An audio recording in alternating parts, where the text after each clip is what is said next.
എല്ലാവരുമായിട്ടും ചർച്ച ചെയ്തിട്ടുണ്ട്. ഈ LDF-ഉം ചർച്ച ചെയ്തിട്ടുണ്ട്. ഇനിയും ചർച്ച ചെയ്ത് അല്ലാതെ ഞാൻ പറഞ്ഞല്ലോ നേരത്തെ.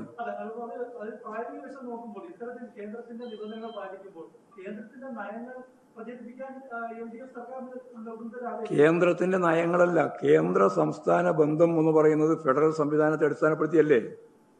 അതല്ലേ?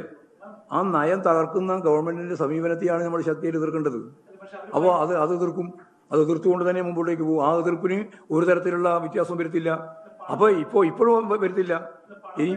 ഇനിയും അതൊന്നും നടക്കൂല. അതൊന്നും കേരളത്തിൽ നടക്കാൻ പോകുന്നില്ല. അതൊന്നും കേരളത്തെ സംബന്ധിച്ചോ ഇപ്പോ ഇവിടെ വീടെടുക്കുമ്പോൾ വീടിന് ഇവിടെ പേരെഴുതി വെക്കണമെന്നെല്ലാം പറഞ്ഞില്ലേ? അതുകൊണ്ട് മാത്രം കേരളത്തിൽ എന്തെങ്കിലും നടക്കുമോ? അപ്പോൾ ഒരു കാര്യം വളരെ വ്യക്തമാണ്. ഞങ്ങളുടേതായ നിലപാട് വ്യക്തമാക്കിയിട്ടുണ്ട്. അത് PM ശ്രീയെ സംബന്ധിച്ചിടത്തോളം ഒരു സംശയമുള്ളതല്ല. ഞങ്ങൾ ആ നിലപാടിനോട് യോജിക്കുന്നതല്ല.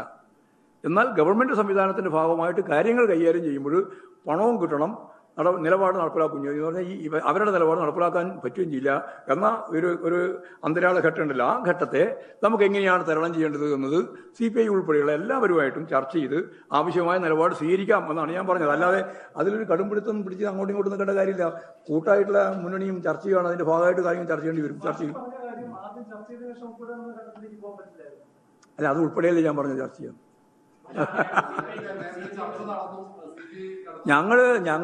ഞങ്ങളൊക്കെ ആയിട്ട് എത്രയോ പ്രാവശ്യം ചർച്ച നടത്തിയിട്ടുണ്ടല്ലോ മുമ്പ് തന്നെ. ഇത് മാത്രമല്ല, ഞാൻ നേരത്തെ പറഞ്ഞില്ലേ, ലോകബാങ്കിന്റെ കാര്യത്തിൽ ചർച്ച ചെയ്തിട്ടുണ്ട്. അതുപോലെ തന്നെ ADB-ന്റെ കാര്യത്തിൽ ചർച്ച ചെയ്തിട്ടുണ്ട്. കേന്ദ്ര നിബന്ധനകളെ സംബന്ധിച്ചിടത്തോളം ചർച്ച ചെയ്തിട്ടുണ്ട്. ഓരോ നേരത്തെ എല്ലാം ഇപ്പൊ തന്നെ ഇതിന്റെ എല്ലാം ഭാഗമായിട്ടുണ്ട് വരുന്നത്.